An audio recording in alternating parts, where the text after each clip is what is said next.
Oh, hello everybody. How's everyone doing? I can see the new people on Twitch are enjoying my new haircut, the way I cleaned up. Finally took an hour, in the last 3 months to actually feel a little bit better about myself. So that's nice. I'm feeling good. Welcome to today's Thursday AMA. I hope everyone's doing well. I know that we have not seen the best in the world price action. I just want to let everyone know that this is something that we're very aware of, that we're monitoring very closely. We are looking to have the next investment vote out within the next, hopefully tonight, otherwise tomorrow. I'm just waiting for the investment report from Pig, one of our DeFi strategists. We have a lot of exciting events that are coming up. We've just put out a teaser of the PDE, so you guys can see that there's been some significant progress being made. I actually also had the opportunity to play the PTE, a playable demo, and I gotta say I'm pretty damn impressed. So like last week, we're gonna have another follow-up AMA with just the PTE guys over in the Discord as well. So you're gonna be more than welcome to day after I'm done here to have an opportunity to ask them some PDE questions, but progress is being done very, very well over there.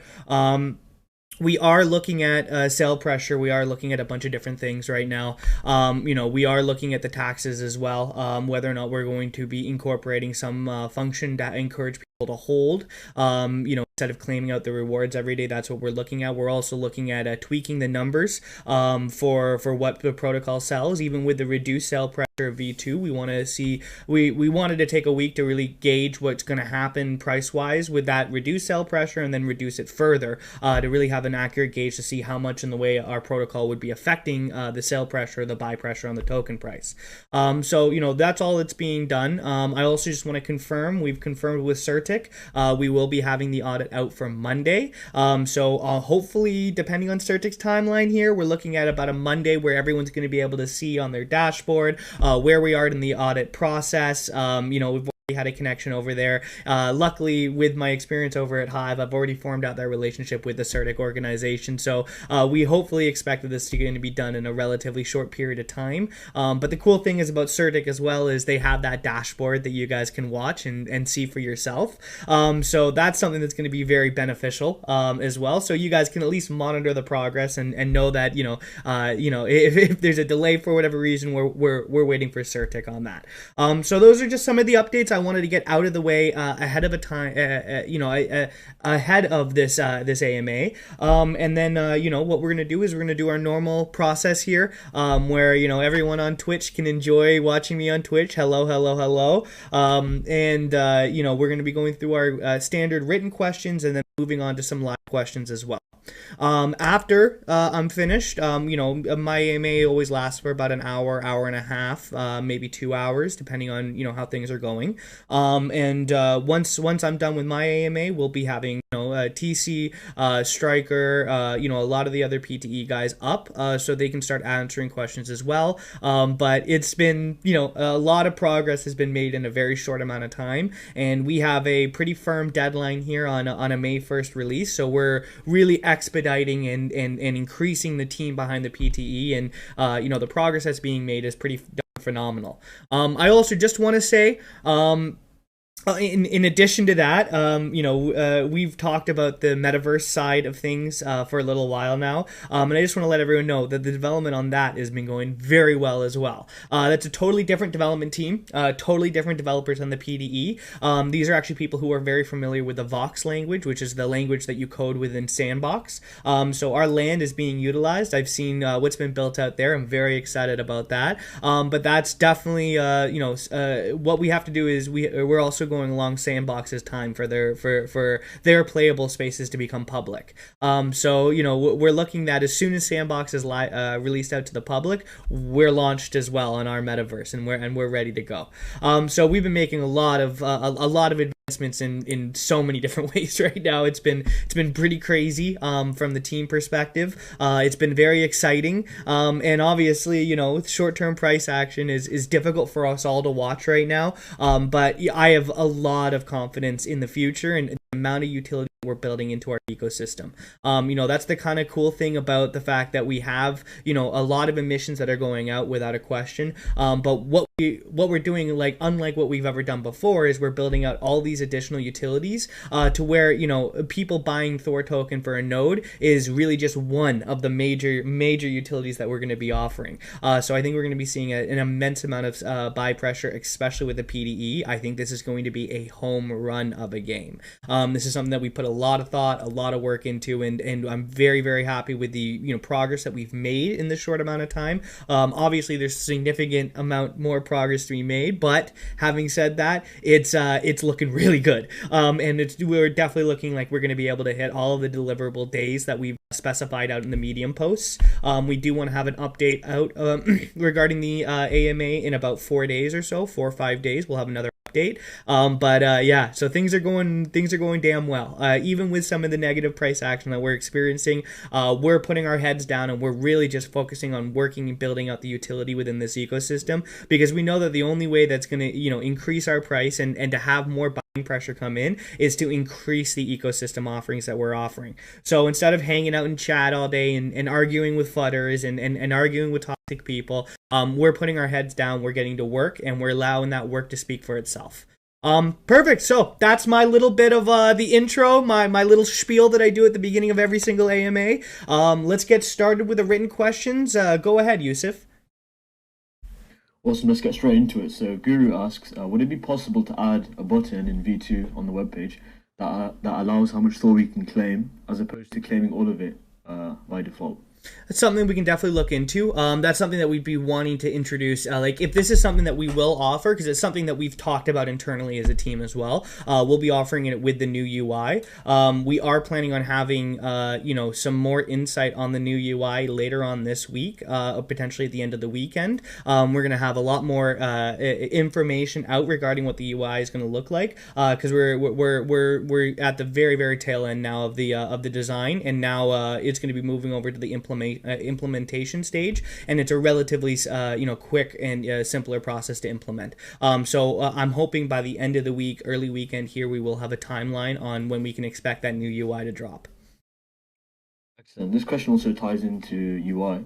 DB asks, can we get the claim all button back for God mode users? I believe this was removed due to an error just before V2 launched. Yeah. So we will be introducing that claim all button back with a new UI. Excellent. Milky asks, will a full white paper be released, including information on tokenomics, roadmap, and the pending utility for the Thor token that is currently being built up? Yeah, I mean, our white paper is essentially going to be compiled of all the things that we've already talked about publicly. But it totally makes sense to me to have one formal document in one location, and I'm already have some team members working on the skeleton of our white paper, and we're looking to get that white paper out relatively soon. I would say within the next couple weeks we'll have the white paper released. That will include roadmaps, that will include all future plans here, other than the one unannounced utility that we still are working out in the background, and I won't be going public into that until we have things a little bit more firmed up. Awesome. Tezagi asks, after the NFT marketplace has been set up, how can we prevent people from listing our NFTs on an external marketplace, such as NFT Trade, for example? So specifically the Thor NFTs, we have the ability to code within the NFTs that they only can be listed by a certain marketplace. Now, all other NFT drops, obviously, we don't have the ability to introduce that code. But what our priority here is to offer more incentives for people to utilize their reward tokens on our marketplace, and we have a few different incentive programs in place, as well as plenty of very interested NFT projects that all want to launch on our marketplace.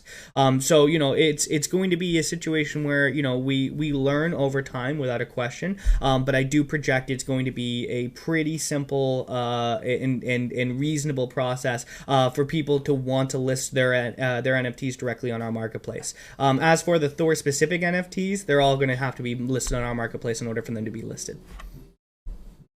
Awesome. Vince asks, there has been a lot of talk about fees, primarily with respect to Heimdall nodes.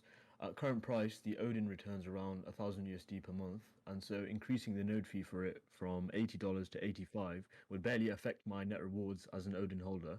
This would allow the project to lower the Heimdall fees to $1.50, which is a much smaller percentage for Heimdall owners to pay as a percentage of their monthly income. What do you think about lowering the fees in this way? Well, we're definitely looking at lowering the fees, especially for the Heimdall and Freya tiers. I mean, it's really dictated by price action. There's no question that the negative price action and the fees that we had in place were built out at a different price action, and what we're experiencing now is not ideal.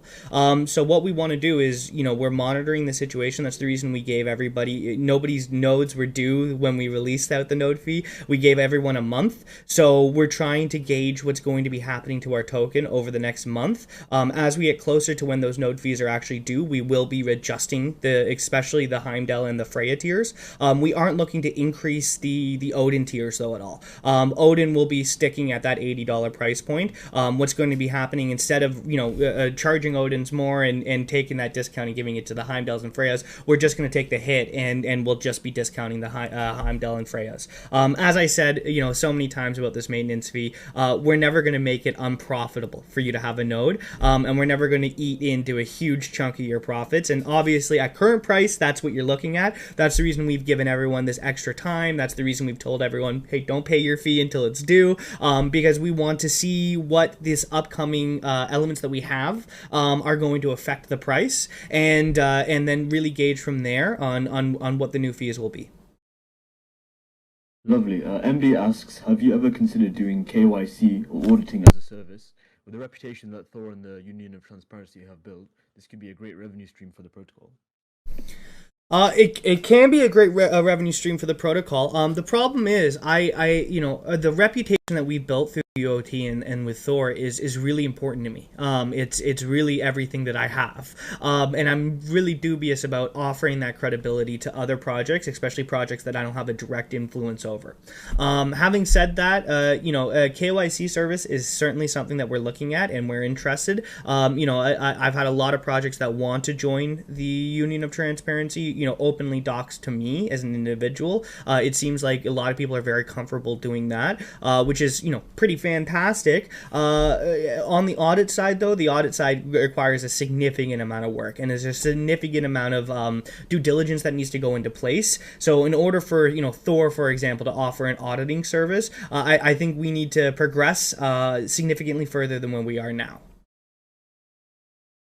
Understood. Just to double check it, some people in the Twitch are saying my mic is a bit quiet. If you could turn me up in Discord, I'll turn my mic up a bit in the meantime. But that might help them. I'm gonna blast your volume here up for me, and okay. I'm gonna go ahead. Okay, perfect.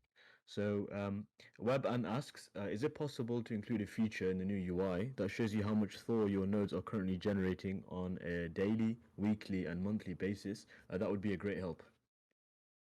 That's something that I will reach out to the UI people and see. That seems like it's a relatively easy calculation. I mean, everyone knows what their daily rate is because that's what's already listed on the UI. So it's just extrapolating that value out over 7 days and 30 days.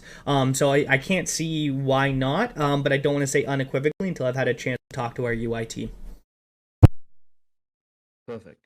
Daniel asks, when will the feature that showed the total number of Thor generated for all owned nodes be added back? So I think this was in line with the claim all feature that was removed. When that got removed, this was also removed. So I think that's what he's referring to here. I'm sorry. Could you just repeat that question again? Yeah, sure. When will the feature that showed the total number of Thor generated for all owned nodes be added back? So the total, that was the box in there with the claim all. So as soon as we reintroduce the claim all, then you're going to see what all of your nodes collectively have generated. Perfect. In the Wind asks, around the time of the rewards reduction, it was mentioned that those whose rewards were slashed would be rewarded NFTs as a goodwill gesture. Is this still happening? It is still happening. These NFTs aren't going to necessarily have tangible value, but they're going to have an intense artistic value. And I think as our protocol and our ecosystem continues to grow, there's going to be a certain level of bragging rights of being able to have one of those OG NFTs. And so, that's something that we're definitely going to be incorporating with as our nodes become NFTs, as the marketplace gets released. We will be airdropping those to the to the OG people. Perfect. Sava asks, reading through the white paper of other node projects, Power Nodes in particular have mentioned doing a cross-chain partnership proposal with Thor. Is this something we will look to do? If so, have any projects already approached Thor about this? We've had a couple projects that have reached out to look to do some form of cross-chain promotion or partnerships. We are evaluating a few different deals right now. Obviously, until those deals are firmed up, I can't go into more detail though. Excellent. Zephyrin asks, would it be possible to include a pay all fees button? Having to click and pay all the fees for 4 different nodes can be a slow process. Yeah, I mean, we can certainly look into that. What's going to happen is that's going to exponentially increase the gas rate, because essentially what you're doing is you're combining multiple transactions into one, and there's a lot of logic that has to be done on the contract side for that to operate properly. But that's something that we can certainly look into, especially with the new UI. Excellent. Mike asks, would it be possible to define the number of months for which we want to pay our maintenance fee in advance by typing in the number of months, for example, and pay it all in one transaction? This would save on gas.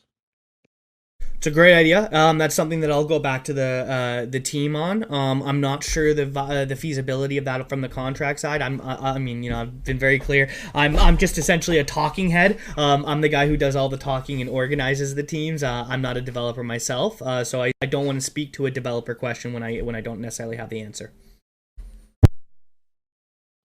Awesome. Ray of Shade asks, will our nodes still continue to accrue rewards whilst being listed on the marketplace once they've become NFTs? We don't have the firm answer on that yet. More than likely not, though. When you have them listed, once your node is an NFT, there's going to have to be some form of staking function to where you're attributing that node to the DApp and you're collecting it based on the node being staked. That's something that we're still evaluating, and that's the reason we're still a little bit out from nodes becoming NFTs and marketplaces. We're doing quite a bit of beta tests, and we're getting the skeletons of the framework and the skeletons of the entire marketplace and the functionality and the functionality between your NFT node and the listing of that node versus it being just held in your wallet versus it being staked to the DApp. So we're evaluating a ton of different options. I mean, what we want to do is we want to make it as easy for people as humanly possible. So if there exists a situation where we can have the node essentially the NFT collect rewards in the background, and then you simply have to stake it to claim those rewards, that's something that we're also looking into. Excellent. So he has a follow-up question based on that also. Will we be able to list a deactivated node? I don't have the answer on that, but I do expect you to not be able to list a deactivated node. You're not going to be able to do anything with that NFT until you've reactivated it. Excellent. And his last follow-up question, once nodes become sellable, will it be possible to lose God mode if, for example, we sell all of our Heimdall nodes on the marketplace? Absolutely. God mode only exists when you have one node in every tier.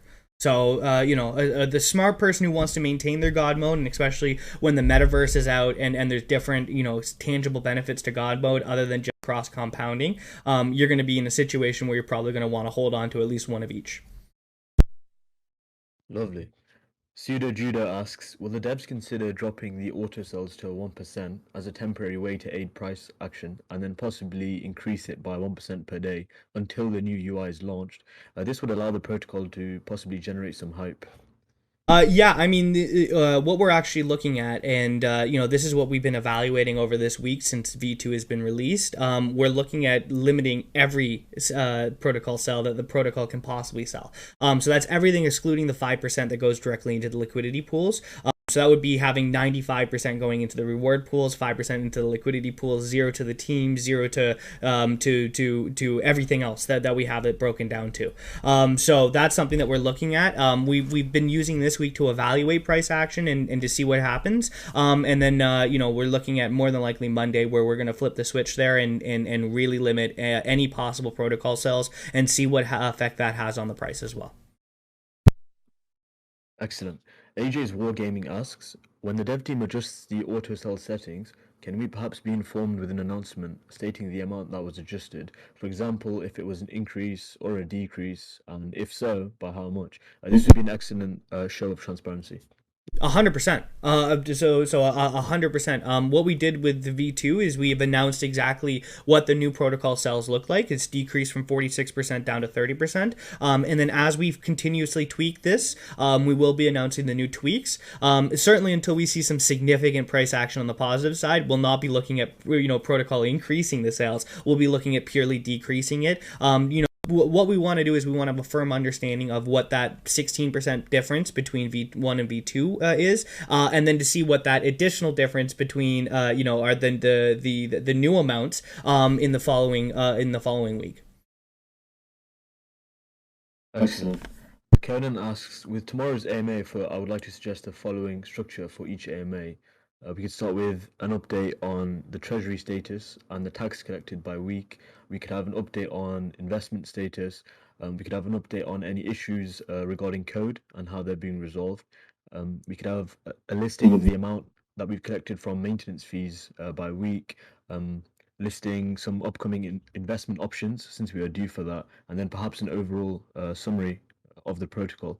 Maybe not in this particular order, but more in line with a shareholder meeting and minutes type atmosphere to boost sentiment and keep our investors feeling informed and in the know. Well, I mean, things like treasury health, things like investments, you can check yourself. They're public. We will also be making the maintenance fee wallet public as well, so you're going to be able to monitor that. I have no problem doing a little update on all those features and everything that they just talked about at the beginning of AMAs. That's just a new report that we're going to have prep for AMAs moving forward. Perfect. Sexa asks, a few weeks ago it was mentioned that we had Thor associates present in Miami for the purpose of networking. It was mentioned that we are looking into projects with intentions of investing to help these projects grow. Do you have any updates on this venture capital approach to a new potential revenue stream for the protocol? So we weren't going there from a venture capitalist perspective. We went there from a networking perspective to firm out potential partnerships, and some of those partnerships are what I've just talked about a few minutes ago. And there's other partnership possibilities that we're working with. Things like payment providers. Things like that we're looking at in the future. There's nothing that's been set in stone, and I won't be making anything public until we have terms set in stone and agreed to by both sides. Lovely. WebAn asks, I noticed that Phantom RPC endpoints have now been added to our nodes. What is the utility and benefit behind also having Phantom RPC endpoints in addition to AVAX RPC endpoints? Well, I mean, I think everyone understands what the value of, AVAX RPC endpoints, and Phantom does the exact same thing, but on the Phantom chain. So you have RPC endpoints for both Phantom and AVAX. You can utilize those as your own private connections into those blockchains and not have to deal with the public RPCs, especially when they experience, super high activity, a long list of people who are, submitted nonces out to the contracts in order to get their transaction through. You essentially have your own private connection into the Avalanche and Phantom blockchains. Awesome. Patistip asks, some of the topics of interest arising recently include a hype around P2E. I'm worried that we will struggle to live up to the hype. How can we be confident the P2E will deliver? Well, because I've had an opportunity to play it, I understand the scale of that how this PTE is going to work. We put a significant amount of work into this, and we, unlike every other PTE, we've focused and prioritized and focused on actually making a fun game that's like actual game that people want to play, that has an addictive gameplay loop, that has a really colorful open world environment, that has a lot of things to discover and learn, and also has a lot of opportunities for player-to-player interactions. All of these things that we're making essentially create a really good game, and then we add the PDE elements on top. Instead of focusing on the PDE elements and then making a shoddy game that nobody really wants to play. Excellent.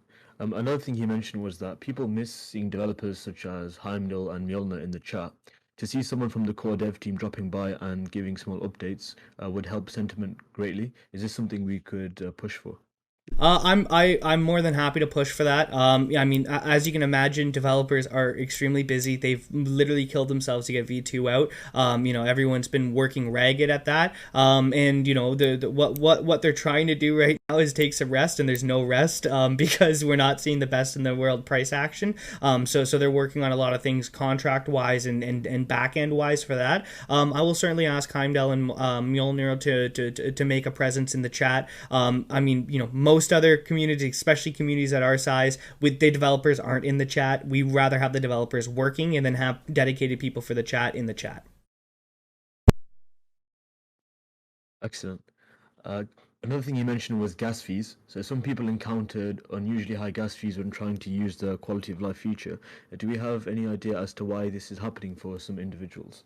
Yeah, so we know exactly what's happening there. What's happening is there's a lot of logic that has to go behind the contract. There's essentially three different equations that the contract has to make. One of it is to guarantee and verify that you actually own a node that you're trying to compound into. The other one is calculating the differences between your pending rewards and the wallet balance. And the third one is actually executing that as a full compound and node creation function. Those three functions collectively contribute to a much higher complex problem that the transaction's creating, and then that creates the higher gas on the AVAX network. Excellent. Boyki asks, when is the project intending on doing some further marketing and initiating further buybacks? So buybacks right now, we're looking and we're debating. The problem with buybacks, especially as we're still at the revenue streams that we're currently at, we're looking at a terrible market, and so none of the treasury investments have enough profit for us to justify a buyback. So the only way that we can do a buyback is using treasury funds.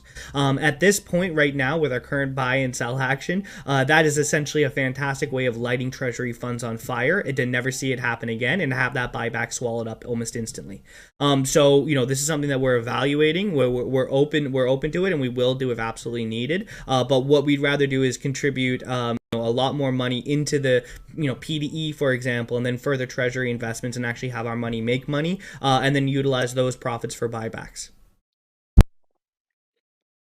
Awesome. Herbert asks, based on the treasury channel, we have not invested in nearly a month. Do we have any plans to get some investments going, especially as the market is at a discount right now?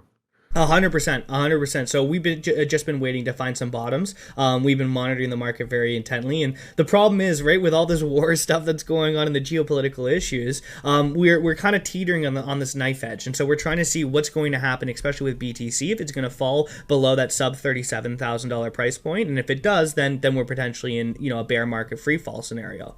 So there's a few different things that we're looking out for. We want to make the next treasury investment. It will be for $250,000. And we will be doing that as soon as humanly possible. I am literally requested out and waiting back for for an investment report and a risk analyst report from our DeFi strategist in order for me to have the submissions for what the next vote is going to be. So we're looking at either tonight or tomorrow on that. Excellent. Linking to the first question, as we're currently under Ponzi-nomics, which I believe we can and will change, what are the plans to feed this current structure with marketing, since the price is driven primarily by new investors and buybacks? Well, what we're doing is we're continuously marketing out.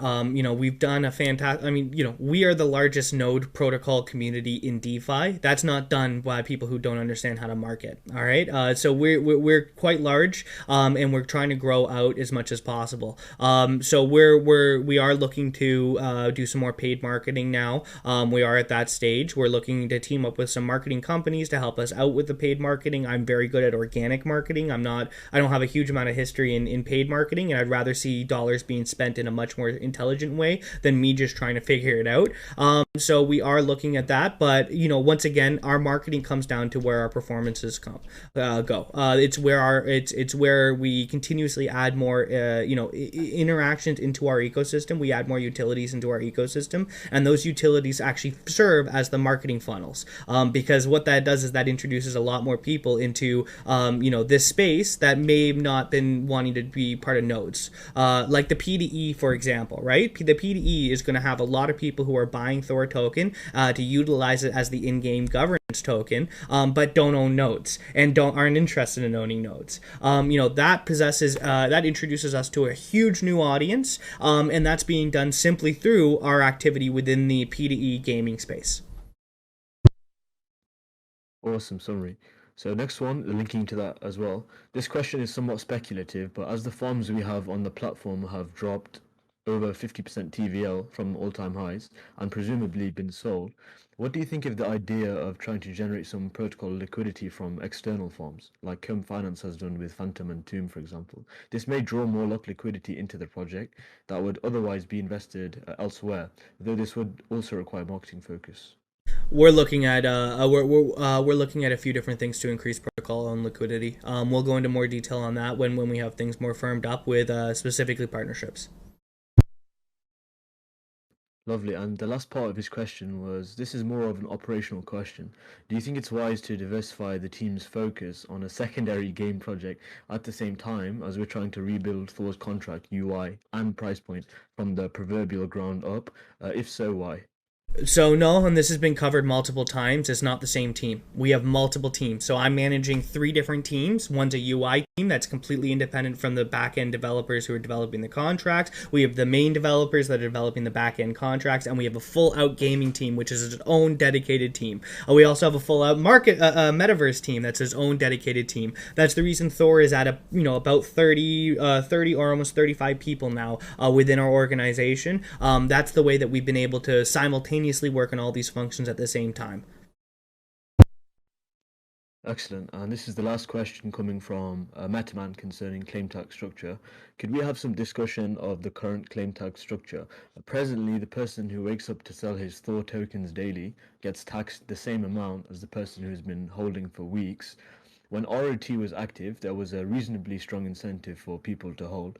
As we have now moved to a different tax structure, we are seeing that the frequency of daily sell orders has increased, which is making it difficult for the Thor token price to reach its previous highs.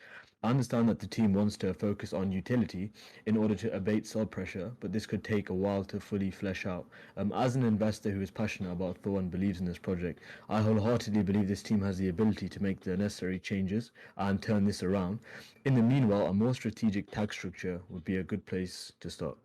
It's exactly what we're looking at and we're discussing internally. We'll have more information for you in the coming days.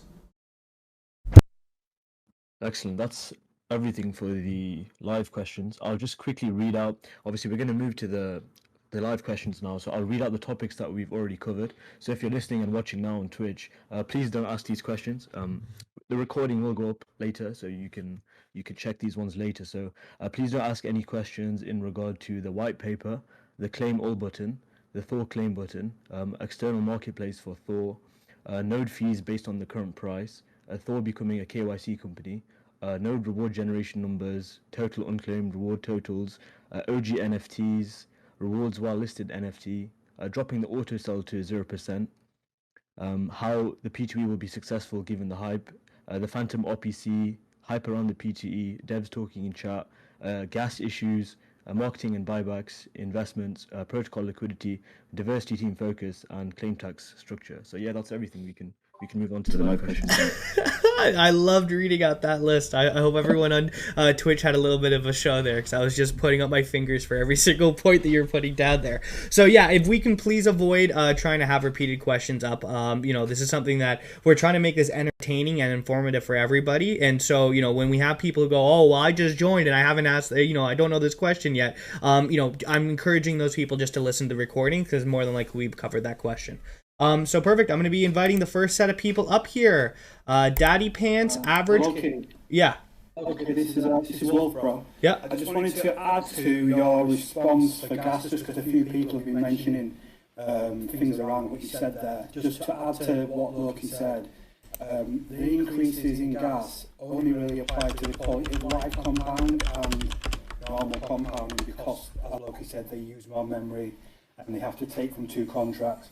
All the other normal claim stuff, as far as we've seen, is actually reduced. Things like claiming from liquidity pools has gone down and different things like that. So it's not everything.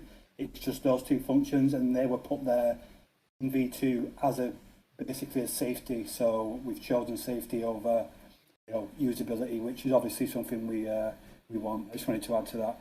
Yeah, I mean, at the end of the day, and this anybody who knows about, contract integrations and interactions, gas is dictated by the complexity of the transaction, and a quality of life transaction is very convenient from the user's perspective, but from the protocol perspective, it's a very intensive task. And so that's the reason that the gas is there. As Wolf said here, we've seen basically a reduction of gas across the board for all other functions. So that's node creation, that's compounding, that's adding and removing liquidity from the liquidity pools and the single staking pool. There's been a huge reduction across the board. We're going to hopefully try to optimize the quality of life gas, over time. But that's something that's always going to experience a higher gas rate simply because it's a far more complex transaction than just claiming or compounding a node.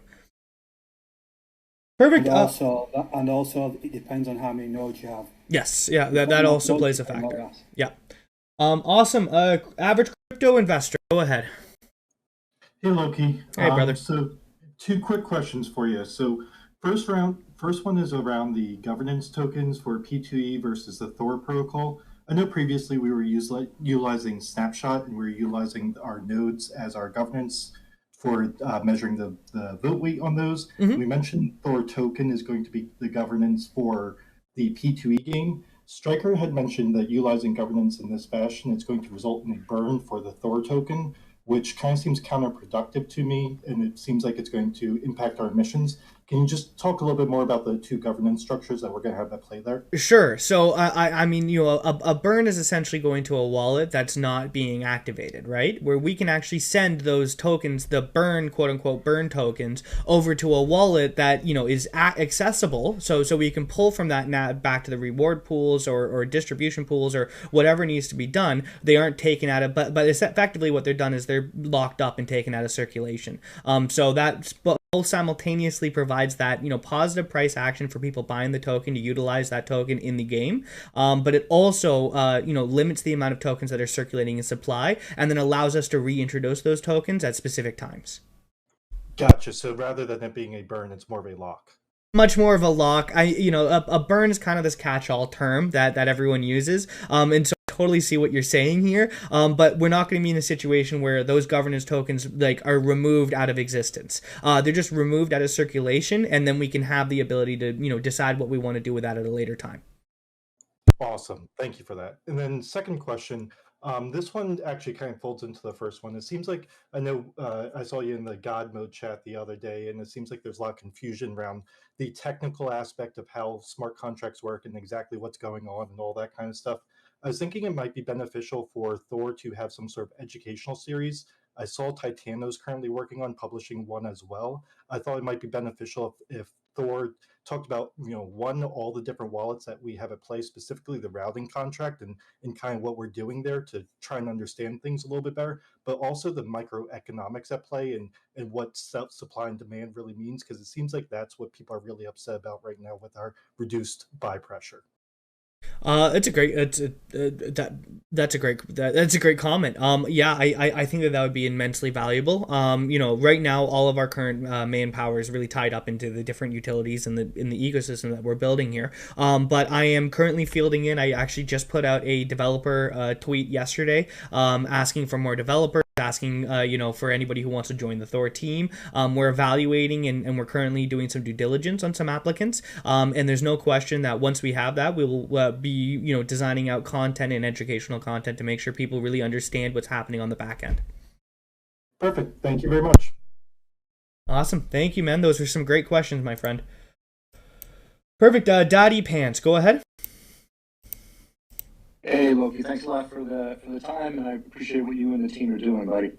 Appreciate it. I had one quick request. I saw Aaron in God mode earlier asking for suggestions for the whitelist for gods for the PDE game, and I mentioned it to him, and I wanted to just put it out there again. If there are whitelists, if there are other incentives, I would just ask that you and the team consider the helpers who are in the mental health chat. They're really good people who are just there to really help other people. And if there's an incentive, it should definitely go to people who are promoting the program, who are putting out educational material, all that stuff. I also would ask you guys just consider those people in there as well. 100%. 100%. So we're both considering people with active God mode and people who have contributed the most to the protocol, but we're also considering people who are just massive assets from a community standpoint to the protocol. So people within the mental health chat, people who are, fantastic people in general, fantastic people in the residents chat. We're evaluating, and we have a short list of a lot of people that we will be reaching out and offering whitelist to. Yeah, appreciate it, buddy. Thanks again for everything you're doing. I appreciate that, Daddy Pants. I always loved your name. Perfect. All right. So Crypto Breed, do you want to go next here? Yeah. Can you hear me? I can hear you. Thanks for everything you guys do. You guys are awesome. I was curious. There was a question earlier. Oh, you broke up for me. Can you repeat that? And then I was curious as to, is there any point where after an NFT, that we don't have to stake it, or that we actually can stake it and earn, and we don't lose out on that? I'm not sure what your question is here. Are you talking when the node is an NFT, whether or not you need to stake it to the D app? Yeah, we're gonna have to actually stake it, and then. So I covered this. I covered this just a few minutes ago, so I'm just going to repeat it here really quickly. There's a few different options that we're evaluating right now. One of them, of course, is a staking out to the D app. Another one, though, is essentially you don't need to stake it to the D app, but you need to stake it to claim the unclaimed rewards. So there's a couple different mechanisms that we're looking at here. That's the reason we're still a little bit out from the marketplace. That's the reason we're still a little bit out from nodes becoming NFTs. There's a lot of work in tokenomics and back-end work that needs to be done to make sure that we have the ability to simultaneously have our nodes as NFTs, have an active marketplace and launchpad going, but also make sure that the reward mechanisms are very clear and easy to understand for our users. Thank you. Sorry, I think I misunderstood what you said earlier. All good. Thank you, brother. Thanks. All right, Killer, go ahead. Hi, Loki. Can you hear me? I can hear you. Hi. Thanks for everything you're doing. You're doing an amazing job regarding the nodes and everything. So I have a few questions regarding if you are seeing regarding for the nodes of Heimdall or Freya, it's not the same as Thor or Odin. Are you ever thinking for the lower people that are investing for that price to give, give a boost if you don't claim your nodes or something like that? Because I see other DeFi projects they're implementing the kind of bonus if you don't claim in 3 days or 10 days or 20 days. Or maybe for the Odin, I don't know, I'm just asking some regarding this kind of a question so that it will decrease the buy pressure, people won't sell their nodes or Tor coins. Are there anything like that so that they can manage to, for the lower investors, for example? Yeah, so this is something that we covered. We're evaluating a few different options to offer more incentive. I do want to make it very clear though that the lower end nodes, have by far the lowest risk tolerance. I mean, right now a Heimdall node is like $50, right? And that's very different from a Odin node that's contributing, 78.125 Thor. So we need to make sure it's fair for everybody. We are looking at a couple different mechanisms, and we'll be going into more detail about that in a later time. All right. Regarding for the NFT, as I've heard stacking and stuff like that. What's the price like? Is there a specific kind of NFTs? Like for example, if I bought an Odin node, that will be an NFT. But if I compound it, it won't be an NFT. Is that you won't be able to compound it? You won't be able to compound it. We're introducing a node cap with the marketplace. All right. So yeah, that was my question regarding for is there anything planned for the boosting? I'm hearing the other DeFi project that they're implementing the boost and people are getting encouraged. So that's why I asked if there is any. I get it, brother. Look, we're very aware of what everyone else does. You need to remember what's happening with everyone else is they have emissions at a 1/8 fraction of what we do. A better comparison and the only fair comparison between us right now is strong, and we're both experiencing very similar price action, and that has to do with the fact that we're both essentially in the space race to develop as much utility behind our ecosystems as possible. because we're both at a point of super high emissions and super high node counts. So there's multitude of factors at play here, that are independent of what you stipulated. We are looking at different mechanisms in place, though, and thank you for your question. So that's about it. For me, the best DeFi project for now is Thor for me. I'm just saying because the devs and the community are amazing. They are doing an amazing job. Thank you. Just wanted to say thank you for your amazing work. Thanks, So, brother. yeah, We work ridiculous amounts. We're all working about 15 hours a day. There's no rest for the wicked. None of us are, really taking much in the way of salaries or much in the way of payments. What we're all just doing is we're all heads down focused to make this work and to really expand out this ecosystem. And I think once we're there, then we're at the point where, we're all going to be able to eat a little bit more. But until then, we really have our singular focus, and we're going to, work undyingly to achieve that singular focus. All right. Can't wait for the new UI. It will be amazing. Oh, from what I've seen, it's going to be one of the best DApp UIs in DeFi. I think. We're going to go from probably one of the ugliest to one of the best, and that's what I'm very excited about. Can't wait. Awesome. Wait. I can't either. Have a great day, brother, and hopefully I'll have a nice update for the UI by the end of this weekend. Thank you very much. All right, brother. Bye. Ciao. All right, Nav, go ahead. Mic check. Yep, hear you. 1, 2.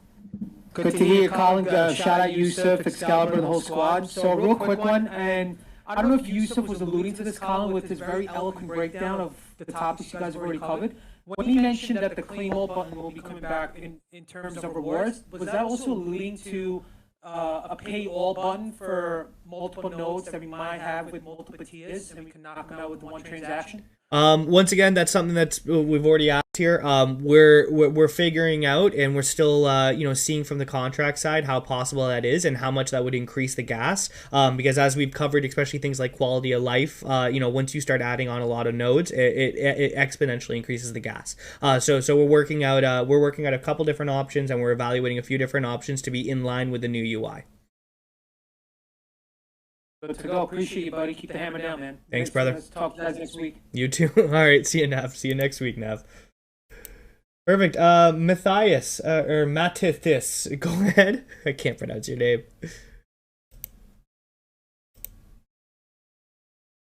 All right. Can't hear you. You might want to check your mic settings. In the meantime, I'm going to move on to the Dr. Splay. Go ahead.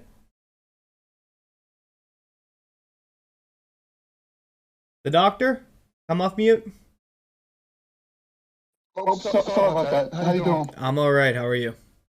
Good. First, I just wanted, these Thursdays are the best. Every time the streets are on fire, and I have all my friends and family that I got into this worried, this definitely calms me down, so that definitely calm them down. So I really appreciate these. One question that came up recently that I had no idea how to answer for somebody is in and around the price, right? So I know you've answered questions about stablecoins before, but I'm hoping I'm asking this in a different way. As far as being pegged to a stablecoin, was there any thought of the price of the Thor coin kind of being a little bit more stable, so that there's these peaks and valleys get a little bit equalized a little bit more, so whales and people aren't dumping at peaks and accumulating lower? Is there any thought either going forward or prior to kind of keep that and that price stable? So that's the end goal. That's the entire end goal of the entire protocol. We're still a relatively new protocol.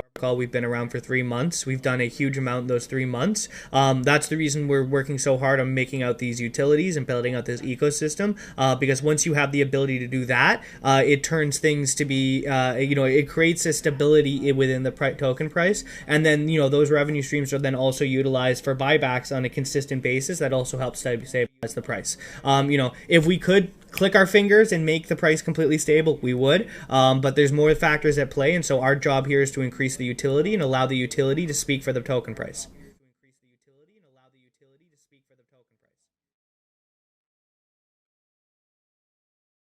Does that answer your question, brother?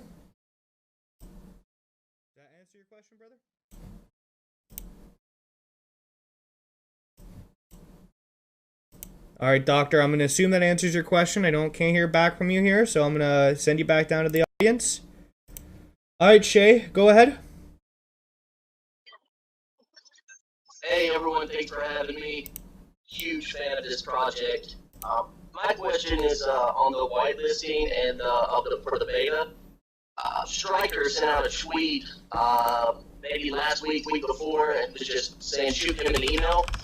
A few of us that I know did. None of us have heard back, and I was wondering how are y'all selecting the whitelist, and are we expecting a response soon? Well, that's a good question to ask Stryker in his section of the AMA that's going to be happening after for me. We are selecting whitelists. We made very clear how the selection is going to happen. It's going to be happening very similar to what we pioneered with Hive Investments, where the most, the most active members within our community and positive members within our community are going to get rewarded, and the people who are constantly asking for whitelists, they're trying to shill out for whitelist, aren't going to get rewarded. So that's how it's going to work. That's going to be a good question. I encourage you to ask that question to Ryan when his section of the AMA and the PDE section is up after I'm done. Yeah, thank you. Thanks, brother. All right, Nick-a-Weezy, go ahead. Hello, mic test 1 2. I can hear you. All right, cool. I appreciate it. Quick question along that way, but for the not too familiar with the NFTs on the Avalanche network, and was curious, like, say we need to send, due to a compromised wallet, our nodes from one wallet to another, is there going to be like a time frame, like say you transfer 2 Thor nodes to another wallet where you have to wait 24 hours, or would that be something that would be a little bit more? That's something that we'll be going into more detail when we get closer to them becoming NFTs in a marketplace in place. Okay, cool. I was just wondering from a compromised wallet standpoint. Yeah, no, I mean, look, the biggest piece of advice is going to have, be ready for when your nodes turn into NFTs, and I would transfer those NFTs into a new compromised wallet right away. Okay, cool. I just didn't know how that would work with Avalanche. We'll make sure that there's a whole Medium post, and we'll make sure, like usual, that we put out as much information about it as humanly possible. We're still a little bit away from the marketplace. Okay, cool. That was it. Thank you very much. I appreciate it. Thank you very much, man. Have a great day. You too. All right, Laffy, go ahead.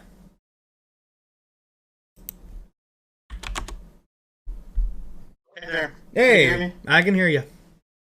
Hey, thanks for taking my question. I heard in chat a lot, people talking about both marketplace and play to earn games kind of being on other roadmaps, and I was wondering if you're able to share maybe a proprietary aspect or kind of differentiator, and what we're doing, either an angle or technology or aspect of it that might be hard to rip off, or something kind of unique in the market right now. Well, if I went into detail about what made, especially the PDE, unique, it would be something that's easily ripped off, right?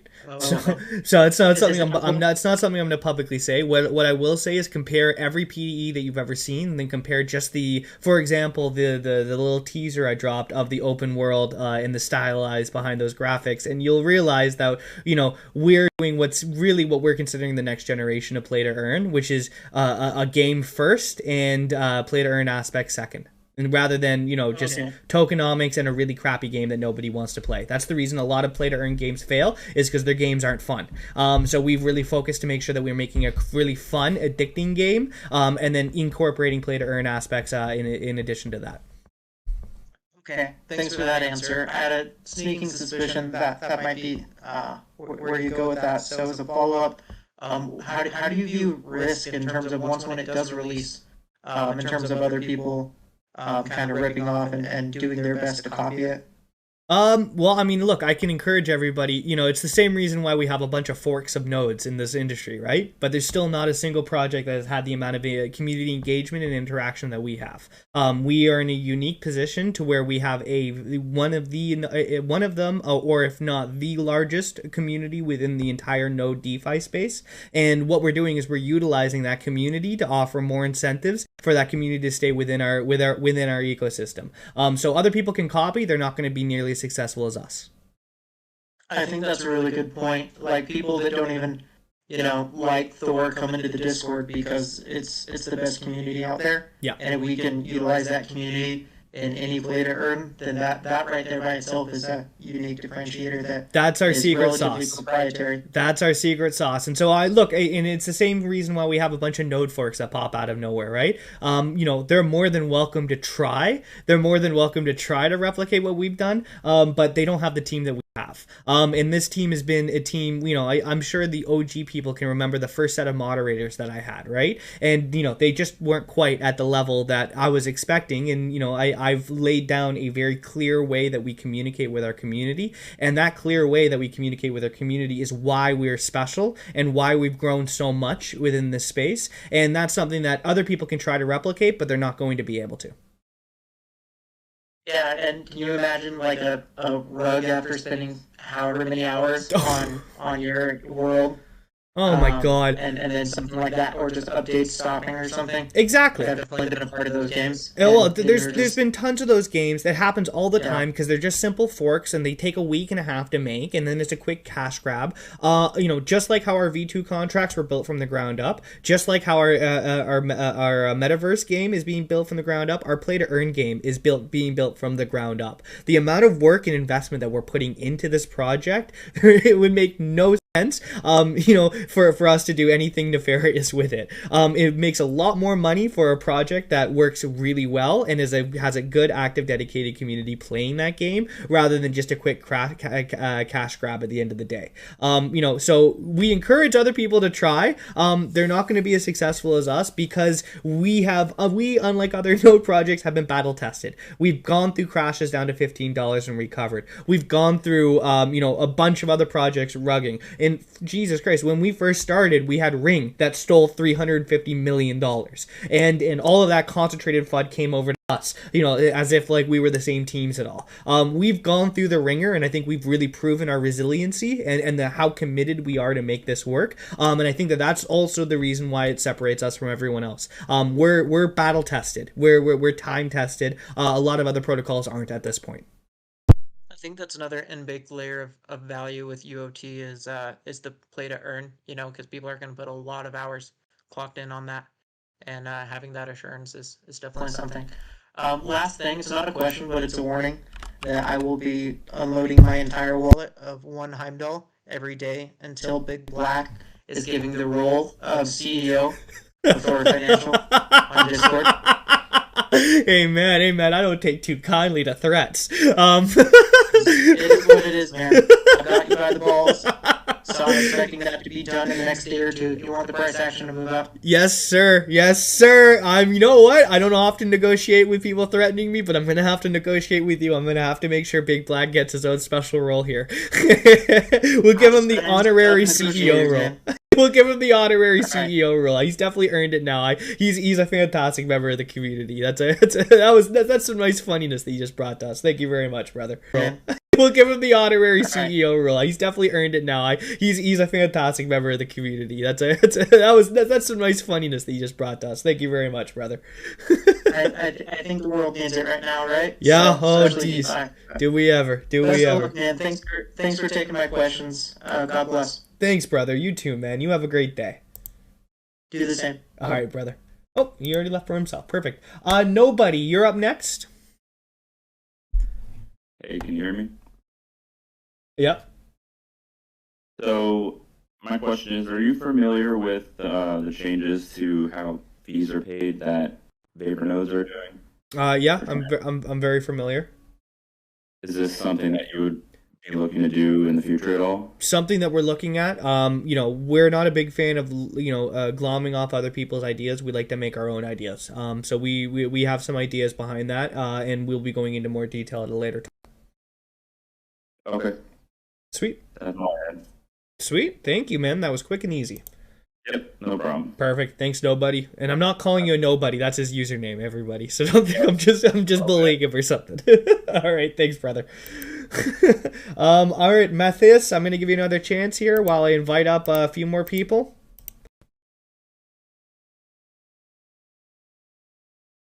All right, Mathis. Sorry, man. You got to figure out your mic situation for next week. Crypto Dave / Thor, go ahead, my friend. I love the avatar. Thank you. Hey, Loki. Hi, guys. How are you doing? Hey, brother. Hey, so I just have two quick questions. So I'm a numbers guy, and I really think we have a lot of smart, savvy investors that are invested into Thor. And I know you talked about this maybe coming in the future, but how far are we away from, being able to see like a P&L statement where we can see, exactly what's coming in, what's going out? I did some quick math, and with the fees that start coming in, it seems like it's about $5 million a month and growing every single day. And obviously, the admissions are, what they are. Like I said, I'm a numbers guy. I would just love to hear how far we are. So seeing like on P&L on P&L, you can literally find that out at any time that you want, because all of our wallets are public, all of the transactions are public, all the treasury investments and the dates are public. The only difference is it's not cleanly put out there on the UI, and that's what was going to be included in on the new UI. Okay, perfect. I'm looking forward to that.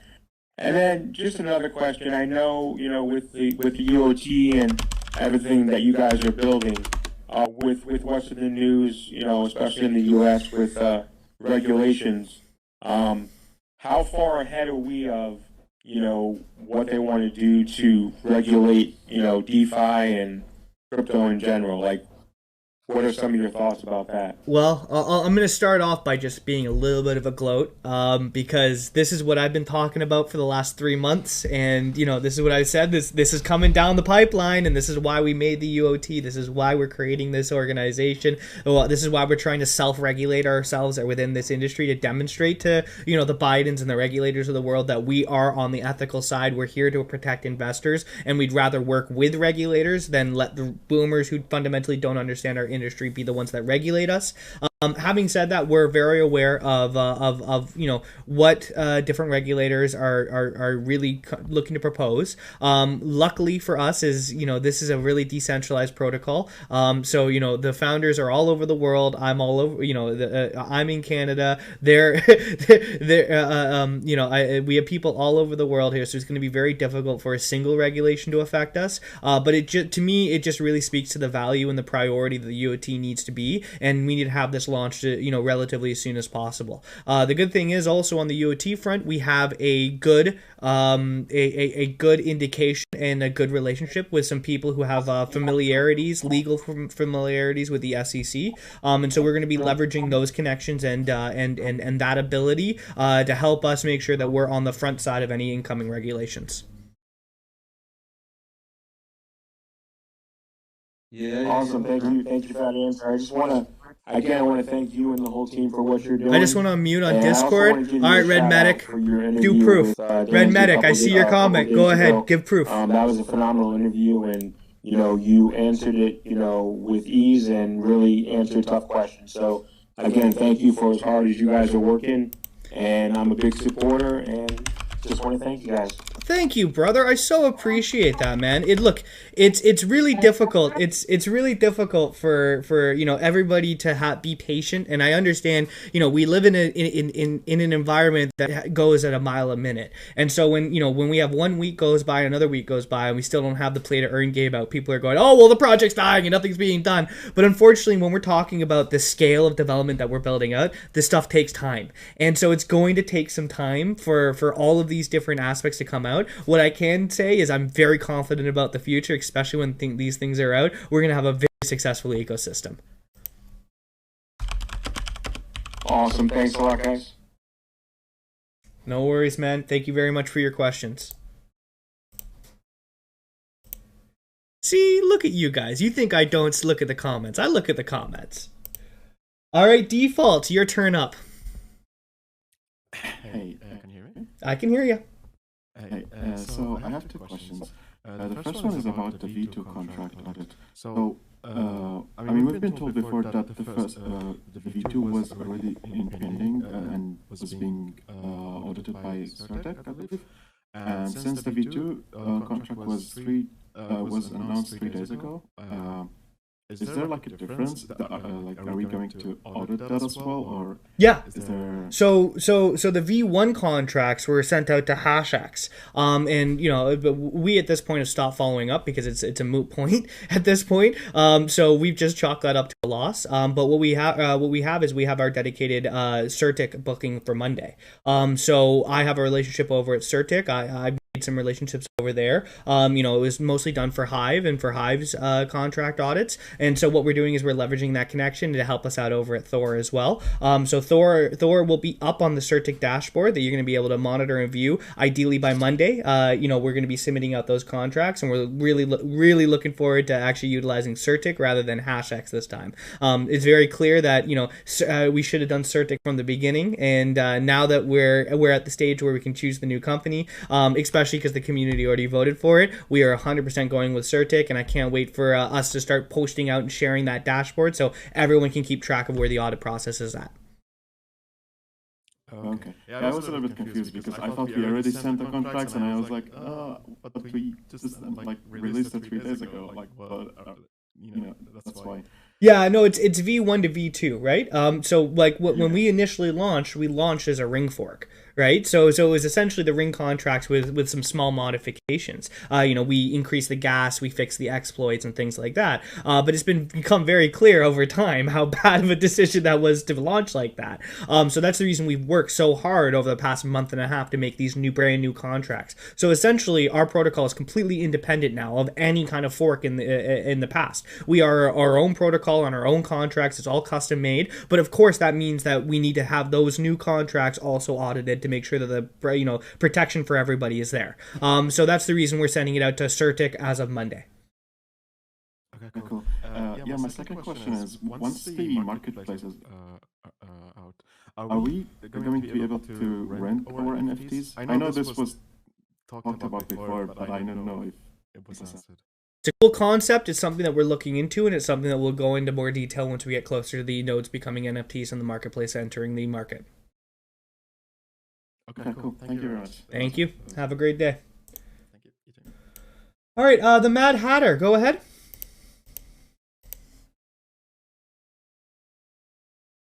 All right, you got some mic problems there, the Mad Hatter. Got to figure those out. In the meantime, I'm going to move on to Agent Pepsi. Go ahead. Come off mute there, Agent Pepsi. Good name, by the way. I like that name. Hello? Hey, I can hear you. I can hear you. Hi. My first question is, do you guys, you said guys on Monday there's going to be a tweet on the V2 contract regarding the selling pressure. Will we be getting an update on the certain changes been made to the V contract? Yeah. So I mean, like on but both simultaneously, Monday is going to be the Certic audit. Monday is also essentially marks a week from V2 being released. That's given us more than enough time to, you know, monitor the sale pressure and what that reduced sale pressure looks like, and then to reduce that sale pressure further. So you know, that means essentially having everything go to the rewards pool, and then the just 5% being sold into you know, the treasury.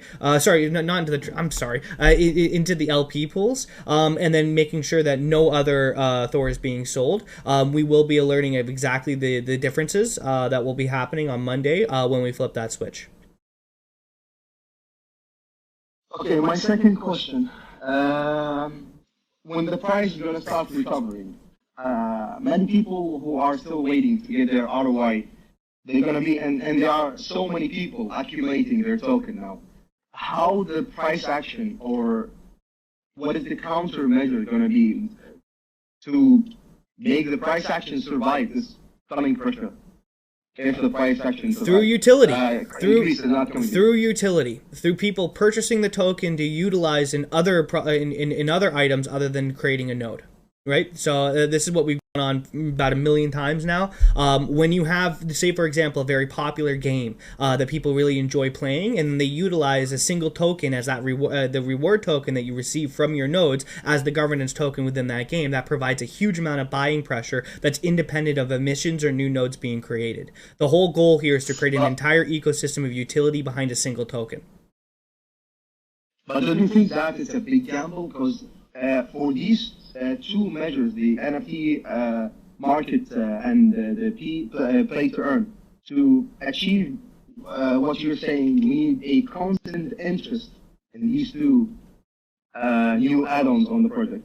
Thank God we have a huge community that's ravenous to use it, and we have a huge untapped community within the gaming space that are ravenous to have a really good quality play to earn game. But yeah, this whole thing is a risk. The whole thing is a risk because we're a brand new protocol pioneering a brand new concept. The same thing with other projects going out and trying to create a subnet chain that carries its own amount of risk. I think the risk tolerance behind our utilization of our marketplace is far better than the risks that are associated with a new chain. Time will tell. Absolutely, because with the increased number of nodes, the project depends on the success of these two new add-ons on the project. Yeah, well, the project success depended on new nodes being created right now. Right, so I mean, we're talking about a brand new industry. We're talking about a brand new industry. We're talking about a brand new model, and we're talking about a model that has never been tested against the test of time. And so, what we need to do is we need to continuously pivot until we find that perfect solution. It may not be perfect from the beginning, but it will get perfect over time. And if that's too much of a risk, then I don't know if DeFi is right for you, my friend. To be completely honest, like this is the Wild West that is DeFi, and our solutions we are taking calculated risks, but the risks that we're taking are justifiable in order to achieve for the upside that we're expecting. It's absolutely true. All of us are taking big risk going inside DeFi. Yep. Thank you very much. All right, brother. Thank you. Michael Scarn, go ahead. Hey Loki, 2 questions for you. The first question is, has Thor ever considered operating a Cardano stake pool and using those rewards to add to the treasury? I'll be honest, we have not. Is there something special going on with Cardano? I'm actually not really in the Cardano ecosystem. So I'd be more than happy for you to have that posted in the general ideas or the treasury ideas suggestions. And that's something that our DeFi strategists can look at. Once again, I'm kind of a dummy, and I don't want investment decisions to be made by me, because I'm severely down on all my own personal holdings. I'd much rather have an expert who really understands the risk reward tolerances and knows how to read charts and knows how to really read tokenomics better than I do, to be the one that makes the decisions for what we're going to be investing into. Cool. Yeah, it's, I mean, long story short, the community would delegate their Cardano and the pool gets rewards, and like individual people can run these stake pools, and so it'd be like a low risk and also low reward, but would be a benefit to the community. So I did post it in the general ideas. It didn't get a ton of traction yet, but I'll happily take a look. I'll happily take a look at that and send it over to a DeFi expert. This is it's something that I'm personally not familiar with, but I'm more than happy to learn more. Especially if it's something that's at a very low risk from a protocol perspective. I don't see any harm in offering more utility. Cool. Yeah, I appreciate that. And my second question is about the protocol's strong block nodes. What are we currently doing with those rewards that are accumulating? Are we just letting them sit? Are we compounding nodes, or are we selling and putting? Well, we've already done a buyback with $100,000, and that was done with our strong block profits. But what we're doing right now is we're letting those rewards sit, and we're waiting to see what's happening with the stronger chain. Cool. All right, yeah, I guess that's what I'm doing. DSS, the pool stake is currently 5%. We'll take a look at that. No worries, brother. Thank you very much, eh? All right, Gats, go ahead, brother. Loki, my man, can you hear me? I can hear you loud and clear. Fantastic. Hey, quick question about your games and things that you guys are working on. Are you gonna need any voice actors coming up? Are you looking? I mean, I can just hear it in your voice. You seem perfect for it. Why don't you come back when the PDE section of the AMA is on, and ask the PDE developers yourself. Because I think that's something that's really valuable. I'm not sure, how much in the way of voice acting we are working with some like digital artists. We are working with musicians. We are looking to get like custom sounds and custom everything done. And we are going to have NPCs. So I think there's obviously some kind of a applicability there, but I'm going to let the people who are actually a little bit more in tune with that specific aspect of the ecosystem answer that for you. So please come back when Ryan, TCI, Aaron, all the other people who are really core to the PDE game are answering questions. Wonderful. Thank you so much for the info and appreciate all y'all's. No worries, brother. No worries. All right, see you, bub. Ciao, ciao. All right, San Orientin. Oh, I don't know how to pronounce your name, friend. Go ahead. Hello. Hey, Can buddy. you hear me? I can hear you. Yes, thank you. So my question, Loki. First of all, I'm really thankful for what you guys have done, in the team. Developing things so fast like that really impressed me. And what I'm most concerned about is the node size that we get, because we have a hype very big and a lot of nodes being created, so the emissions also grew a lot. And the cell pressure grew a lot with that. So I want to know how urgent it is to implement a node cap in matters of emission or reward pool, and also the cell pressure that we can fight, So the cell pressure that we can fight are protocol cells. As I said a few times now, Monday we will be introducing more decreases in the net cell pressure that the protocol contributes. Second of all, the node cap has no bearing until the marketplace is in place. There needs to be utility in an ecosystem behind the token prior to a node cap. Otherwise, there's absolutely no reason to buy the Thor token. And thirdly, that's the whole reason why we're focusing on having a utility-based ecosystem and turning the Thor token into a utility token. So that provides an immense amount of net buy pressure in addition to any form of nodes being created. The whole concept here is that the nodes being created are one aspect of the ecosystem. The PDE, the metaverse, is another aspect. The marketplace is another aspect. The other thing that we have not even announced yet is another aspect of the ecosystem, and all aspects of the ecosystem incorporates the Thor token as the fundamental token for that. Nice. That answered my question. Great. Awesome. Thank you very much, brother. Have a great day. Thank you. You too. All right. Just Foot, go ahead. What's up, Loki?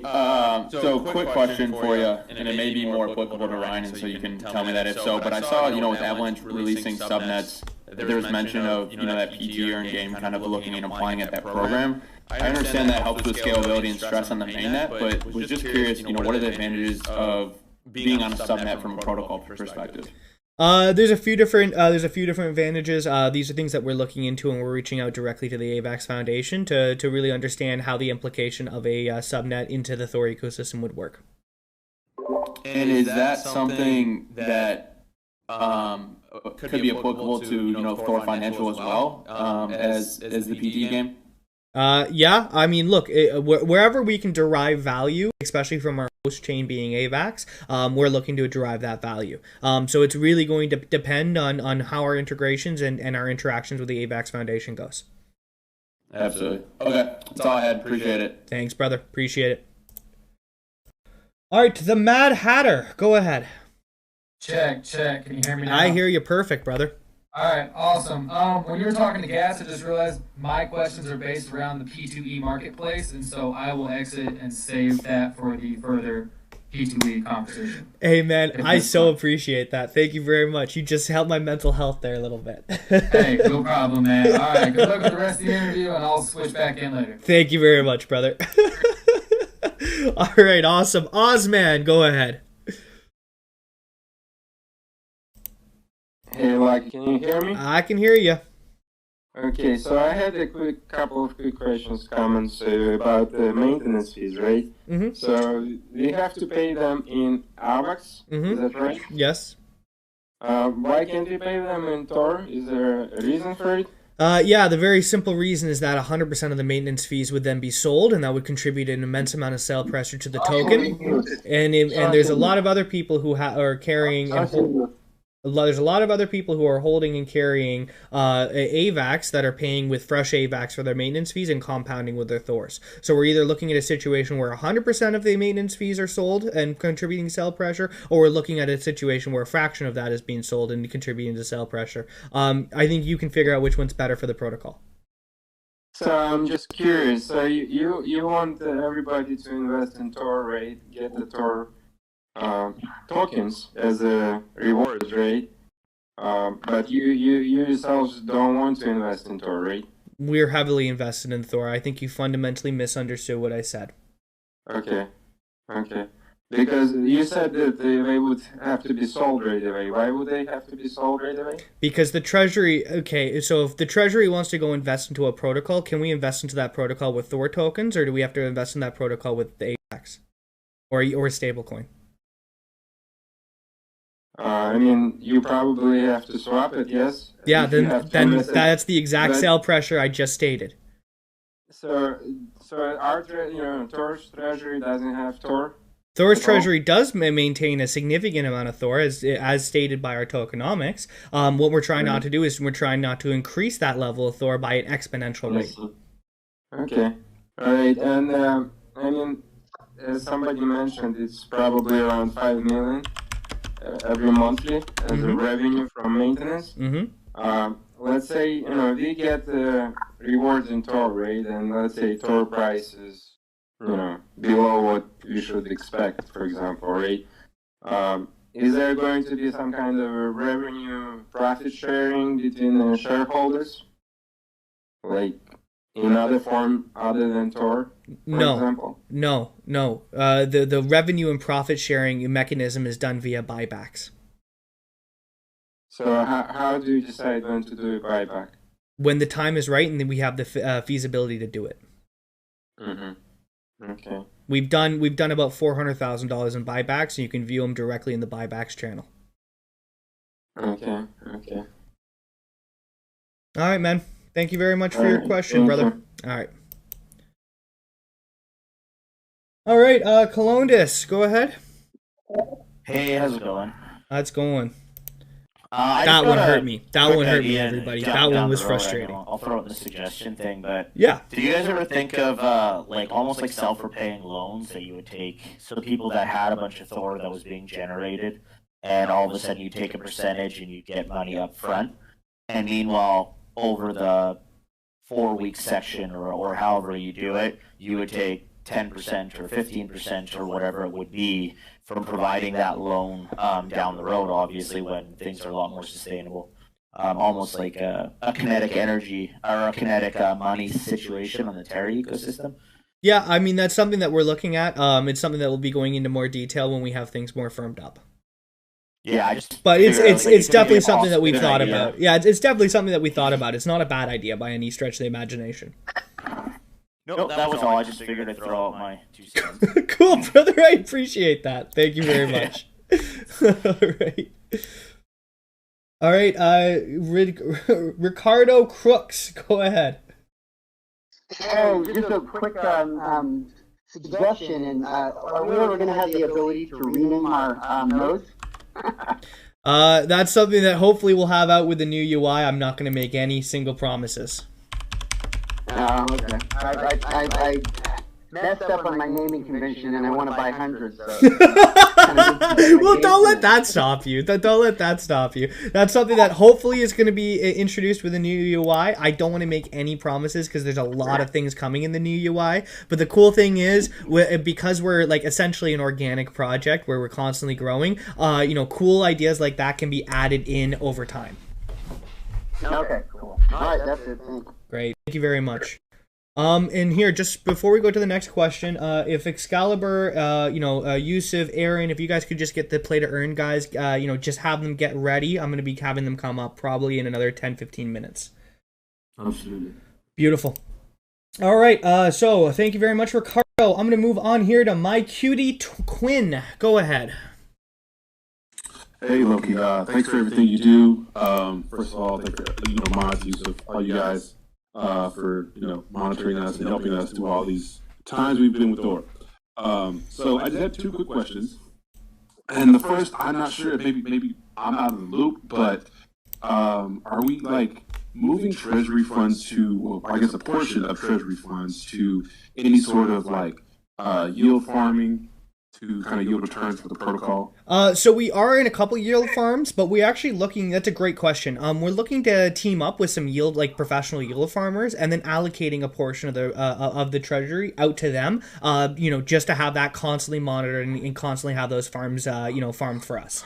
That's something. That's something that we're definitely looking at. It's a good question. What the problem is, right? When we're talking about a treasury of millions of dollars, I know that I'm trustworthy. I know that I trust the developers with that. I don't necessarily trust random people with that amount of money. Yeah. So there's a lot of protectionary measures that have to go in place, and we're going to be more than likely setting up multi-sigs with all of that. Okay, cool. And the second question is, this is probably better suited to whenever you guys roll out the new UI. Yeah. Is there going to be any plans to, within the new UI, build like a sell tax? So you claim your Thor, then you go to like a built-in swap, and whenever we swap it out for 8x, we pay a tax with it's already built in. Is there like any plans for that? It's something that it's a concept that we've constantly mulled around in our heads, right? Because there's a lot of benefits that come with introducing a sales tax. We don't want to be in a situation where we're double taxing people. So obviously, if we did introduce a sales tax, it would be at the cost of a claim tax. I don't think it would be particularly fair for people to go, hey, you're going to pay X amount in claim tax, and then you're also going to pay X amount in sales tax. But the biggest reason why we have not introduced a sales tax as of this moment is that's the one thing that prohibits us from being able to be listed on centralized exchanges. So if we want to go for a KuCoin, if we want to go for a Coinbase, if we want to go for a Crypto.com, or really any of these like super high-end tier A exchanges, none of them will even contemplate listing us without having no sale tax. So like that's the reason why we haven't, but it's really just doing a cost benefit analysis and figuring out, even if we looked at a sales tax or like an in-depth swap function or something like that, how that would work in the long term. We're still evaluating that, but certainly let the new UI come out, and that's something that we're definitely looking at. Okay, thank you. Thanks for everything. No worries, brother. Thank you for your great questions, man. Those are two really good questions.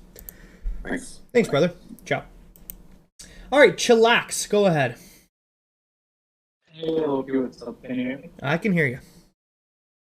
So I have two questions. The first, are you guys thinking about adding a claim limits, daily claim limit for Thors, so to avoid that sell pressure? Something that we're looking at. There's a few different mechanisms that we're evaluating right now. In addition to reducing the sale pressure from the contract side, those are things that we're looking at, and we're going to be making some decisions closer to the end of this week, and make some decisions on exactly what we're going to be doing. Without question, that's on the board, but I don't want to say yes or no until we have things finalized. Okay, yeah, that sounds good. So my other question is, are you thinking about adding a feature in which you can choose how many Thors you can claim? So, for example, if I wanted to pay my fees with the Thors that I'm making, I wouldn't need to claim all my Odin Thors, for example. Especially with the quality of life update. Well, you can claim individually. You can claim individually from any node that you want. No, I know, but for example, let's suppose I have 3 Odin, and every Odin has, for example, 30 Thors, has produced 30 Thors for me. Perhaps I only want to claim 15, right? I don't want to claim. It's something it's something that we're looking at, but I'm not gonna lie, that's on the lower list of the priorities right now. But I mean that I'm not going to say no. That's something that would be definitely something valuable, and I totally see what you're talking about. Now I understand you. But that's something that we need to let the new UI come out, and then adjust and make sure that we're really prioritizing the ecosystem plays, and then introduce some more quality of life features like what we just introduced with the compounding with your wallet and pending rewards. Yeah, okay, so that's it. Thanks, brother. Thanks. All right. Max Bro, go ahead. Hey Loki, what's up? Can you hear me? I can hear you. How's it going, man? So I had a couple questions. first question is, how are you and the team feeling about the state of the node as a service space in general? Oh, it's a can of worms right there. So I think the entire space right now is hurting, and it's hurting a lot. And I really have, both simultaneously this influx of forks coming out, these really low quality forks coming out, promising ridiculously high APYs and burning people. I attribute a lot of that to that. But I also think a lot of it has to do with the rugs that have been happening in this ecosystem. It's the same thing that happened with DAO season, right? Where you have a few projects come out and that we're doing our damnedest and we're doing our very best, and then there's a bunch of money hungry cash grubbers who just simply make a crappy fork, go, oh sorry it was too hard, or so sorry there's a contract issue and we give up and liquidity's gone and blah blah blah blah. Yeah, exactly. It's that soft rug mentality. It's like that's the reason I'm so adamant about the union of transparency. That's the reason I'm so adamant about the transparency we provide over at Thor, is because it's super important to me that people understand that we're not like that. And I think every single time that happens in our industry, that erodes that fundamental investor trust, and that's what's negatively affecting the entire industry as a whole. So I think that, I just saw someone in the Twitch chat mention Elixir. Perfect example. So I mean, like, that to me is really where we're at as an industry and where we're at as a culture. And I would say that's bigger than just nodes. I think that's all for all of DeFi right now. I think everyone's kind of just this once bitten, twice shy mentality. And I think organizations like the Union of Transparency are going to really present the future of DeFi, the future of our culture, and really help mend a lot of those broken people. So that kind of leads into my second follow-up question. So you feel how do you feel about Thor's position in this space relative to these other projects? Do you consider, is there a top three? Is there a top, is there a standard, or is it just literally you only trust the UOT and that's basically the only thing that you would put your money in? Personally, the only thing I trust is the UOT.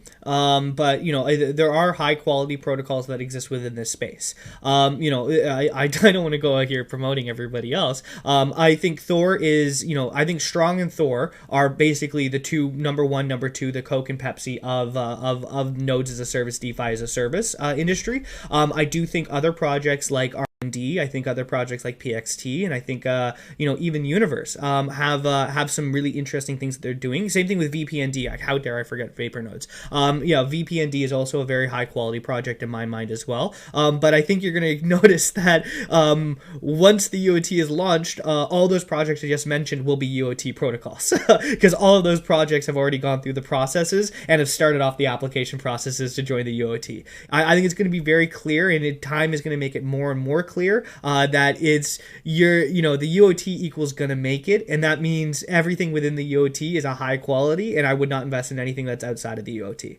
But that's my own personal decision. Everyone has to make their own personal decisions. Just don't come blaming me when a protocol does something negative like rugging or soft rugging, or just has an exploit or whatever, and they're not a UOT protocol.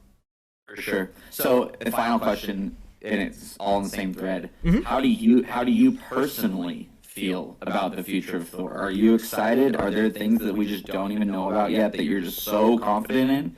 Or are you kind of tempering your expectations and saying, you know what, we're close, we might have a chance, we might be able to sustain this, there's a lot of adversity and just how much spam there is in the space, and a lot of money is being spread around really thin. Yeah. How do you, Loki, personally feel? Me personally, I am incredibly bullish about the future, and that's really because I have a very strong vision on where this entire ecosystem as a whole is going, and that's something that's kind of unique to me and the other people on the team who really understand what's coming out.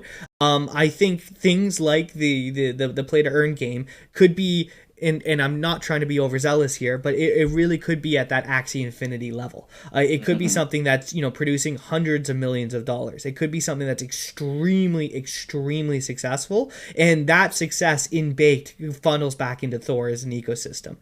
So I think the short term future is certainly going to be bumps. There's going to be bumps in the road. We're going to see negative price action. It's something that we can't control, but I think the macro perspective and the long term vision on this is extremely bullish. Well, that's great, dude. Thanks for all your hard work, because I know how hard you guys are grinding. So, I almost swore there. It's crazy. Yeah, thank you very much, bro. Have a great day. Thank you for your questions. All right. Brunex, go ahead. And then I got 2 more people after Brunex, and then I see all the PDE guys are up here, and I'm going to hand the torch over to them after that. So go ahead. Can you hear me? I can hear you, Brunex. We're going to do you, Crypto, and Corked, and I just invited up J-Lo, and that's going to finish us out for today. Yeah, Loki, nice to talk to you again. Finally fixed my headset, so that's nice. Perfect. I can hear you. I'm not swearing midwinter. Come on. I'm a professional. And this might be going directly to you. I've mentioned it in the chats, got more chats, and I would want to ask this now. When it comes to us making investments, the last time we made investments was sometime in early February. And we definitely have treasury funds. Oh, yeah. I know the market has been going left, right, and center. Yeah. We also have a DeFi strategist that is under our employ. The question is, when are we going to make the next investment? Tonight or tomorrow? Covered it out at the near closer to the beginning of this AMA. So I am just waiting for a report. We've had both simultaneously this really turbulent market conditions, but in addition to that, we've also had significant, hurdles that we've had to jump through to get to this V2 point. Now that V2's which I understand. Oh yeah. No, I'm not giving you any crap here. That's a very fair question.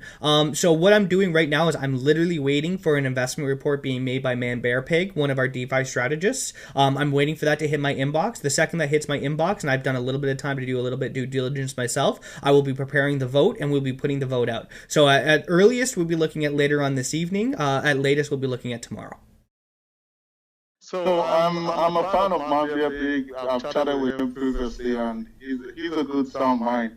The reason why I say that is this: because most of our investors are a little bit bored, we have several functions going for us. Play to earn, we have the new UI and everything with that, but the core of our existence is in the DaaS sector, which is where we started from. And to me, it makes me feel that we are deviating from that side by not paying attention to it. No, we're certainly, I understand your feeling, but we're certainly not deviating away from that. And for example, if we had made an investment mid-February, we would be significantly down by about 15 to 20% on average. No, I totally understand the market. It would have been a very foolish move. It would have been a very foolish move to put hundreds of thousands of dollars of an investment into something, especially as we started seeing this war crop up. I think what we did was actually very smart for a treasury perspective, and now we're at this point where we're at this we're at almost this knife edge where we don't know necessarily where this market's going to go, but there's enough in my risk tolerance personally to now make a new treasury investment at where we currently are at the market, because it seems to be holding. It's very possible we could see a crash and it's going to affect us negatively in the short term, but I agree with you, it's definitely time to get another treasury investment up. Yes, not only one, but several. Yes. Because I believe, because I'm a project manager myself, I believe when we have several activities going on for the protocol, the most important thing is the narrative that we're selling out there. The most important thing is the fact that all parts of our system is working. Yes. The one part is. I understand that. I understand that. Nothing's been down though. That's my point that I'm saying, and I would also like to compare our treasury investments being made comparative to any other DeFi project. We are still number one by leaps and bounds. And I understand what you're saying. I understand that, but I'm saying that we've been experiencing severe market conditions that has actually been far smarter for us not to make a treasury investment while the market's been figuring itself out. I think we're now getting to a place where the market is pricing in the geopolitical conflicts, and now it's a good time to start investing. We will be making more investments. As I said, the next one's going to be up either later on tonight or tomorrow, depending on when I get this investment report. Okay, so my next question is this. Based on the fact that, sorry to bring Hive into this, but based on the fact that Hive is about to launch, which you are a co-founder of, and that is also your baby that you're going to be focusing on, especially the UOT as well, 15 hours spread across 3 protocols. Thor is growing into a very, really big protocol that will need somebody dedicated to man the post while you're trying to achieve your dreams personally. Yeah, I have an entire we have an entire team. So we have a business development guy being Ryan Stryker. We have HR now being DGen. We have Excalibur and Aaron and Yusuf being our head mods. We have expanded out the team significantly, and I just want to say for Hive, I've been working on Hive for the past 4 months and no one's noticed. I'm really, because I've been working on Hive before Thor launched. So are you sure? So, I mean, look, you know, I at the end of the day, I understand what you're saying. We have a ginormous team now. The team has been growing significantly. And that's the reason I am able to, you know, work on multiple things at once. You know, it's the same reason, and I really hate this comparison because it makes me sound like a narcissist. But if you look at like an Elon Musk, there's a reason why he can run a SpaceX, Tesla, and Starlink all at the same time. And that's because, and that's because he has a very good team and he's able to take it from much more of a delegator perspective. I started off in Thor as a simple moderator and I've worked my way up, and now I have an entire team behind me who are also fulfilling, and I can essentially serve my function as a delegator final check. And that's exactly what I've been doing. That's what I'll continue to be doing. And do you think you'll be able to hold different arms of this protocol to make sure that they meet standard or hit their desired deadline? I already have, brother. As I said, I've been working on Hive since before I started on Thor. Before you knew about what Hive even existed. So before you even interrupt, that's my final question. I am just trying to speak the mind of a couple of people looking for structure within the system. That is why I'm asking this question. We have an entire team, brother. It's not all on me. All right, I'm not the creator of Thor. I didn't create this protocol. I've managed this protocol. I have built out a fantastic team. I've built out a corporate structure, and we are holding to all of those other to all of those things. If that's something that people can't accept, then I'm sorry you can't accept that. Yeah. Okay. That's what I wanted to know. All right. Yeah. Good luck to all of us. Hope we make it. It's all good. I'm a stunt supporter. So, thank you very much, brother. Thanks. I appreciate that. All right. All right, J-Lo, go ahead. So my was hacked yesterday. I'm sorry. Is there a way to change the wallet address connected to my ThorNodes? Unfortunately, there's not yet. You're going to have to wait until they're NFTs, and then you're going to want to, you know, as soon as that's happening, you're going to want to be active when that happens just to make sure the hacker doesn't have access, and you're going to want to transfer those NFTs over to a new wallet. Okay, and then all of my nodes will go toward that new wallet as well? Yeah. I mean, like, that's the cool thing about a node becoming a tangible asset, right? You can transfer it from any wallet you want. Perfect. Thank you. Awesome. Thank you very much. Have a great day. All right, final question here is Crypto Uncorked. Go ahead. Hi, Loki. Can you hear me? I can hear you. Fantastic, representing our goddesses. We gotta get on here. In the spirit of being forward focused regarding utility, knowing our revenue drivers are really what going to assist Thor to be sustainable, have we given thought into developing a crowdfunding solution like a GoFundMe or a Kickstarter, especially given that Kickstarter has pulled back on their protocol migrating to the blockchain? So, so you're talking like an actual platform, like a Kickstarter or GoFundMe that's run as part of the Thor ecosystem. Absolutely. It could be somehow worked into the marketplace. It could operate separately. I'm just trying to think of a way that we can get more utility for Thor.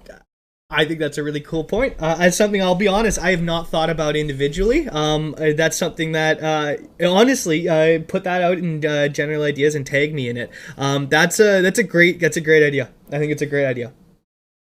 Awesome. Well, with that, thank you for all you do, Loki. Thank you. And thank you for that great idea, man. That's a great way to finish out my section of the AMA.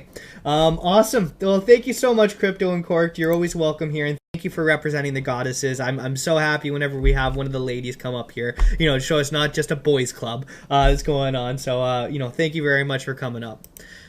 Awesome. Well, thank you guys. That's going to basically wrap up my section of the AMA. I'm encouraging everybody on Twitch to please go over to the Discord because there's still going to be the PDE section of the AMA happening on the Discord.